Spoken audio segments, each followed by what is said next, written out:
Welcome back to my channel, guys. I'm joined by Kyle Lettman, a wonderful artist.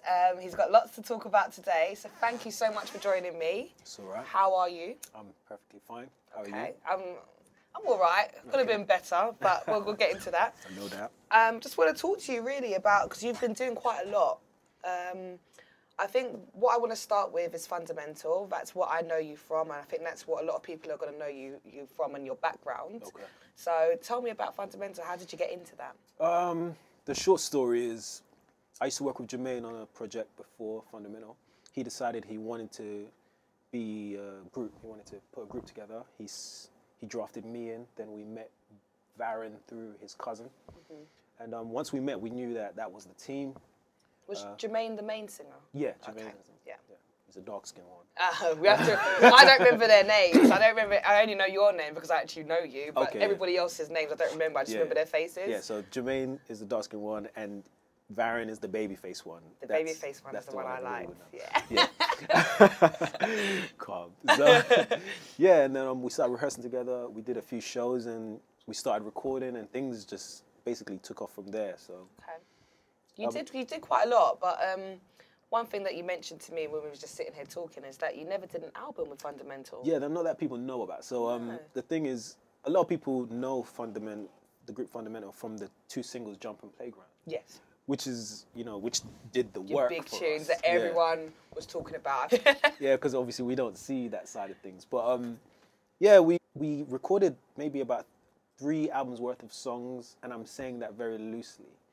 But we never got to release one album because as soon as we got to a point where we were going to release an album, someone bigger jumped on, and instead of us sticking to what we were doing and releasing the album, then moving on to a different project, we'd shift projects before each album was complete. Right. So would you say that is due to the label? Yeah, I mean, the management? Yeah, the people who were looking after us were very happy. And maybe not as educated on the business side as they should have been. Right. Right. So I feel like they made some decisions that weren't the best for the group and maybe more in their own interest. That would sound about right. Yes, because I think if we had released an album, especially around the Playground and Jump times, then that would have maybe changed how our careers went from that point forward. Yeah. We got to work with some really great people. Like in the end, we worked with Harmony, we did an album with Harmony, which was an amazing album. Yeah. And as far as doing an album with Neo in Atlanta, and he did a really, really great album for us too. And all the people we worked with there, we had great music. But what was it like working with Neo?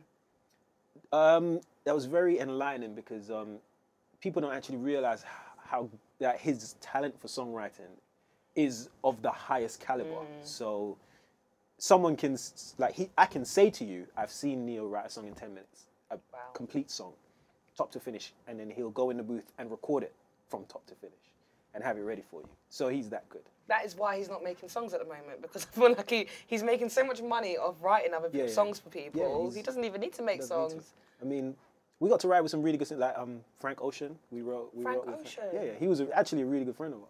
We used to hang out in LA. He wrote a few songs for us. Can I ask, what was Frank Ocean like? Was he quite humble? Yeah. Oh, good. He used to sing all the time. Like, he had a really great voice back then, but he was training it. So he was always good. But his songwriting skills were always as good as you know it to be. When we met him, before anyone else knew him, he was that good. So I want to ask you, because we're talking about songwriting, and I don't know if you've seen Nicki Minaj's interview recently, but what is your perception on artists not writing their own lyrics? I think that writing is a talent in itself, and that might not be a talent that someone is born with. I mean, anybody can write, but to truly be able to write, I feel like that's genuinely a talent, just like singing is a talent, just like dancing is a talent. So I don't think you should take away someone's tag as an artist because they can't do that. They can't do that particular thing. I agree. So I feel like she's being very unfair, which is a really nice way of saying what I want to say. I just think she's being unfair. No, because I think you do have some artists that do write their own songs and perform their own songs, and we are, we would always say you're massively talented and we'll give them respect where it's due. But just like you said, there are people out here that are talented when they can sing and they can rap, but they might not necessarily have that lyrical content. They might need somebody to inspire them. Yeah, but that doesn't make them less of a star. No. Do you know what I mean? It It's just... It doesn't at all. So, going back to fundamental, tell me what actually happened, because I think for a lot of us, we didn't really understand what went wrong. Okay. I think we just got to the end of the road together. Like, we were being... Yeah. Sorry, you know, I can't sing. I can't sing. Sing your heart out. Sing your heart out. Yeah, I just think there was a feeling within one of us that, you know, creatively he was being stifled. And he didn't want to be stifled anymore. And he also recognized that he couldn't be what he wanted to be while he was in the group. So I think when he left, his every intention was to come back when he was finished. But I just think the world, changed so much that it just made it difficult, more and more difficult till it just couldn't happen anymore. And what about you? How did you feel about fundamental? I was devastated. Like, I was depressed for a year because I didn't know what to do with my life. Like, the group was my life. Yeah. I didn't know music outside of it. You know? Like, I depended on Jermaine and Viren for my guidance, for my musical guidance, and I didn't know who I was as an artist. I knew who I was as a guy in fundamental. Yeah, like, I knew my position, but alone it was different. So yeah, I had to take some time out. I can imagine that being quite difficult, being like right in the limelight. And having a lot of things going on around you, and then all of a sudden it all just stops. Yeah, I mean, yeah. It was, the thing is, that didn't affect me that much, but I think what happens though is you have to face reality, which is like, now you got bills to pay, and now you got, you know, you got to eat, do you get me? Like, you're on your own now, like, you know what I'm saying? You don't have that safety net anymore. Do you know what I mean? And then it's like, what skills do you have when all you know is entertainment? So what did you do? I went to work for Topshop. You Topshop. know this. That's how I know Kyle. I met Kyle in Topshop. And for me, I would just say, basically, we knew that you was coming in. We heard about you. For some reason, I think someone heard that you'd been interviewed and that you were starting with us. Oh, really? So it was a big buzz around the whole of Topshop. I'm saying around all of the girls, because we was... Like, oh my God, did you hear that the guy from Fundamental, which one? We'd be going, which one? Is it the dark skin one? Which one? The baby face one? That's crazy. But we didn't really care which one it was, to be fair. We were just excited that we had someone from Fundamental coming to work with us. And for me, I did feel a little bit like, oh, I don't know if you're approachable. I don't know if I should come and say hello I don't know, to you, man. Anyway, it's like there's a celebrity. No, I'm not taking that. But that is exactly, go on. What are you going to say? So, yeah. Roch. That's what I call her me. Roch, Roch. Because, all right, so when I first started working at TS, when you're hanging out with the guys and everybody's talking about the pretty girls that are walking around, everybody has a story about that girl. So, you know, so some girls it's like, yeah, she's really pretty, she's cool, you can talk to her. Some girls it's like, yeah. So Roch was one of the girls where as soon as we saw her, everybody, and when you see her, she's got her face is dead straight. She's walking 100 miles per hour. Nobody can talk to this chick. I mean business. When I'm at work, I mean business. I ain't got time for nothing. I'm not trying to have no small talk with nobody. The guys were like, don't do it. Like, just don't try and talk to her. She'll probably shut you down on the spot. They're like, she's in a long-term relationship. Like, she's locked down. I was locked down. So yeah, I was locked down. So I never really got to talk to you in not much. I don't think. I think it was ill-advised. That's actually really hilarious, though. That is so hilarious because I'm a lovely person when you talk to me. I know that now. I'm a friendly person. But back then, you didn't look. You looked like a bad idea. That's what you looked like back then. So, you know, it's because we were the stockroom boys, isn't it? So the stockroom boys know the deal. That was a whole different world. Yeah, we lived in a dungeon. We were like underground. It was dark, and like I was trying to explain the wolf pack was down there. They used to be chilling, and there'll be like four black guys just in the stock room, and I'd come down and it's dark, and I wouldn't make eye contact because I didn't feel comfortable making eye contact with these guys. I didn't know them. We were harmless, man. Didn't you had Jermaine? No, and there was another guy. I forgot. Jermaine is a legendary guy. He was legendary. But, good times though. Good times. It's cold, man. Because everybody that I know that worked in Topshop had the time of their life. Absolutely. Shout out to Tina who made my life at Topshop one of the best. Got to do a video with Tina as well. Absolutely. That'll be very interesting. Where are you from? Because I get a lot of people saying, oh, where is he from? Because he's got an American accent, but he's not quite American. So where are you from?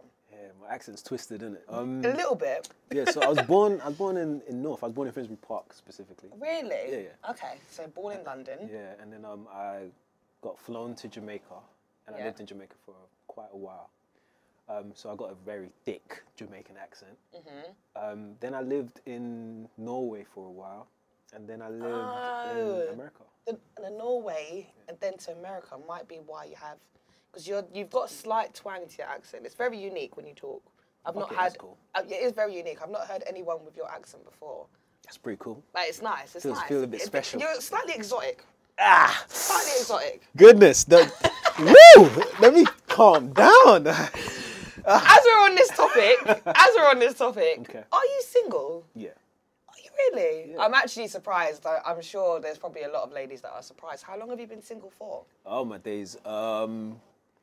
My ex right now, if she watches this, she's probably laughing to herself because I think she likes this. That he hasn't moved on, obviously. Yeah, that's what she thinks. Moved on. Yeah, it's been about 8 years now, 7 or 8 years. 8 years is a long time. Yeah. I'm not going to act like, I haven't seen people, but I mean, down to a serious relationship, there's not been one. But you must, I mean, I know you, so I can say this as a friend. Right. You are a very good-looking guy. Thank you. You're very talented, and you're actually very, very respectful. He has very good manners. That's what I've always remembered about you. You've got great manners. Thank you. And you're a very likeable personality. So what's going on? What's happening? Do you need my help? No, it's not. Are you sure? Trust me. Do you need my help? Because I can help you out. I'll be honest when it comes down to relationships for me. Yeah.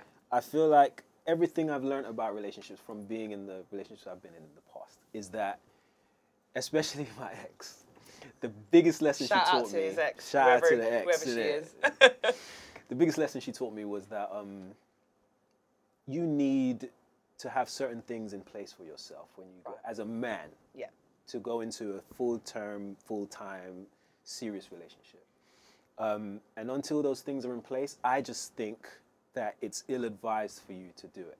So you're focusing on yourself. Absolutely. I feel like it's really important that you put yourself in a position where you can, be of use to her, where you can be more than just your piece. Do you know what I mean? Like, oh my God, like all the girls are gonna hear what you're saying right now. They're gonna watch this video and be like, oh my God, I want to be with Kyle. That's what you're gonna hear. Because you're literally saying what every girl wants to hear. Okay. Well, I don't mean to do that. That's not that's not I know my it's not intentional. It's just how you are, but Yeah. it's nice to hear that. And I think a lot of guys need to start doing that, really focusing on themselves before they get anyone else involved in their nonsense. Yeah, I feel like it makes a big difference. Like, you have to be secure in yourself, be secure in your manhood. Yeah. You know what I mean? Because I feel like if you're dealing with a high caliber woman, then you can't go there with no play business, innit? No, you can't. So you have to come correct. So for me, that's what I want. And then I hope you haven't got into the routine of being comfortable with being single. I am very comfortable. Because that's what happens. I mean, for me, I've been single for 2 years now. And I've noticed that I have got so used to my own company and doing things my way, stress-free, that I might just want to continue being single for a little bit longer. I do not. All right.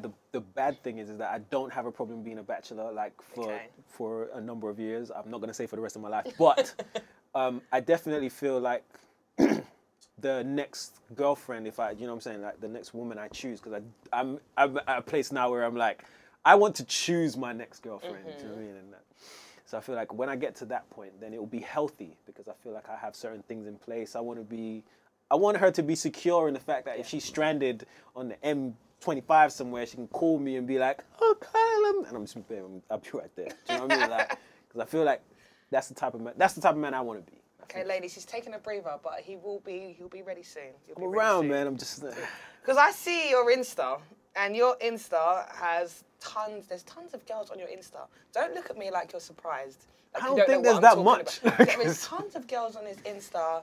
And they're always commenting on because he does like little videos of songs and stuff that you're doing, like little sing songs, which is nice. Yeah.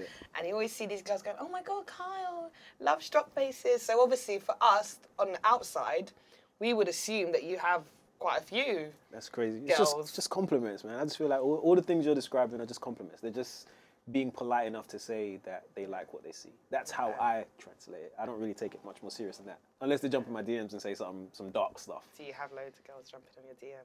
I wouldn't say loads, but I mean, I feel like I have the amount that any other guy would have.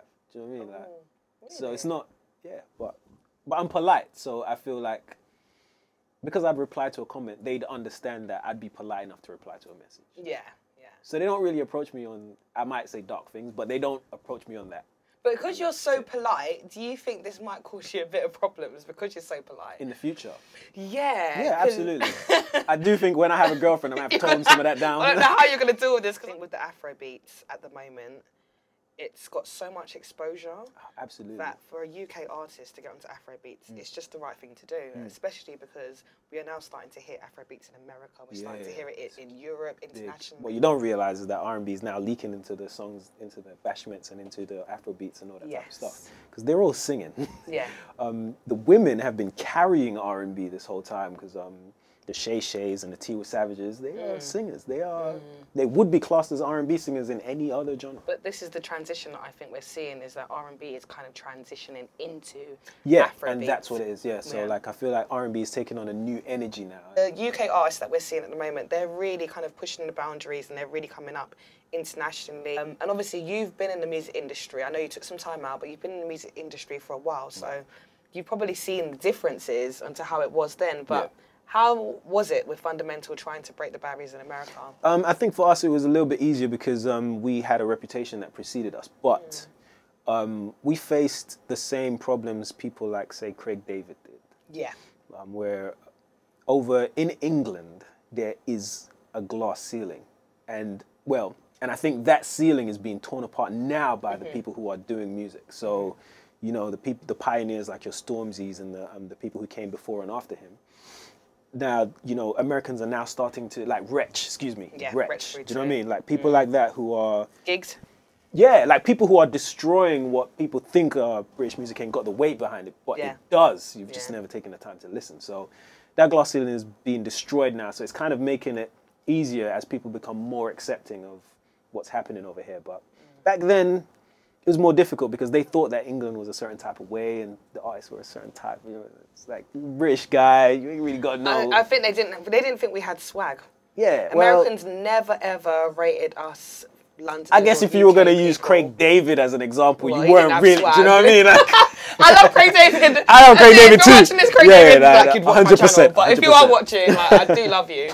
But yeah, Craig David didn't have swag. So I think, and they Americans, for some reason... They didn't even think that there was black people in America. Yeah, I mean, in the UK. There's huge misconceptions over there. When we went over there, it was funny. But I think the reason why it was different for us and Craig David on two different levels, of course. But we looked more American. You did. Did you get me? So, you know, I didn't know you was British. Ah, see? And I think that's probably why British people accepted us so quickly. Yeah, we was really excited about you. We just thought, oh my God, it's a new B2K. Oh my God. Yeah, and then they were like, oh, they're British. They're British as well? Did you get me? Like, because I feel like we have that problem. Like, England, British people are horrible at supporting our own. Like, we are... British people are the worst. They're actually the worst. I think with British people, we're known to be quite stush. Yeah, man. 100%. We don't show love to other people, whereas Americans, they're much more friendlier and open. But I think it's changing now. Let me make sure I say that. Ella May is the perfect example. Yeah. Americans had to champion her before we claimed her. Yeah. Do you get me? So now she's British. Before she was an R&B artist. With Drake putting gigs on, you start to see a lot coming from that. Yeah. So now Giggs is known worldwide. Yeah. Now he's untouchable. Yeah. But it's really frustrating that we have to get that recognition from Americans before we get that recognition ourselves. It's just weird that I feel like sometimes the public feels like they need American validation for an artist to be viable, and it's backward. But as I said, I feel like it's changing now. I think the best thing to do is just to build your own channel, build your own world, build your own audience, and your following. Yeah, because even at that point, nobody can talk to you, and then these green light people will come and have that. And then everything will fall into place. So much easier. So. So this song is called Contagious? Yeah, so this song is called Contagious. I did it with Laddie Poe. He's a Nigerian artist, and he wanted to jump on it when he heard it. So it's one of my favorites that I've ever written. It's one of them ones where he heard the beat and he was like, nah, I got to get on it. Yeah. Okay, it was very much like that. I'm excited to hear this one. All right, cool. Let's check it out.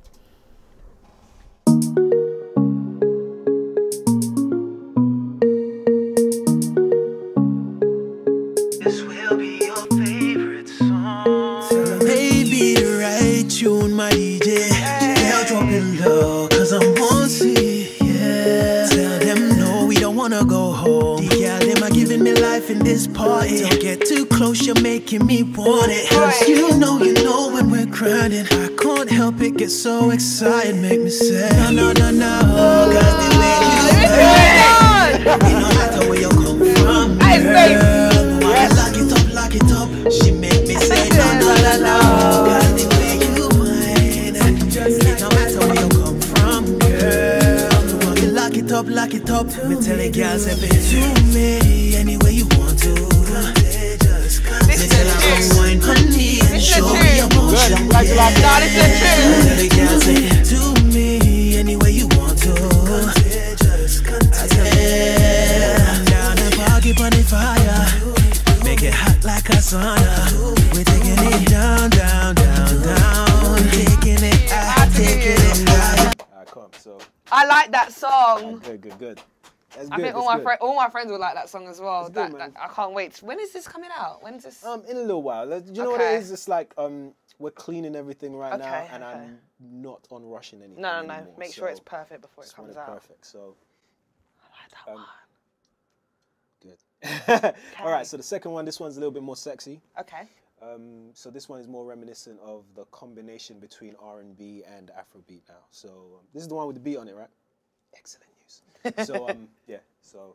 And which one is called? One on One. It's called One on One. One on One. Yeah. All right. You're gonna hear Miss J's verse first because she's featuring on it and she starts it. Okay.